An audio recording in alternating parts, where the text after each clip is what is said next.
আসসালামু আলাইকুম, নমস্কার বন্ধুরা। ইনি নরেশ সিংহ, বাড়ি ঘাটিপাড়া, রসগা, উত্তর দিনাজপুর। ইনি গত কয়েক মাস ধরে প্যারালাইসিস অসুখে ভুগছেন।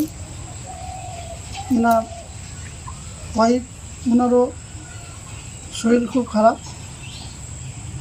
তো এনার জন্য আপনারা আল্লাহ এবং ভগবানের কাছে দোয়া এবং প্রার্থনা করবেন যাতে তাড়াতাড়ি সুস্থ করে তুলেন।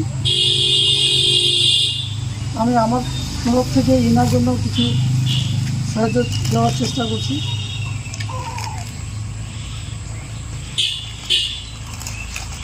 আপনারা কেউ যদি এনাকে সাহায্য করতে চান, আপনারা এনার বাড়িতে এসে সাহায্য করতে পারেন। আপনারা আমার জন্য দোয়া করবেন এবং প্রার্থনা করবেন।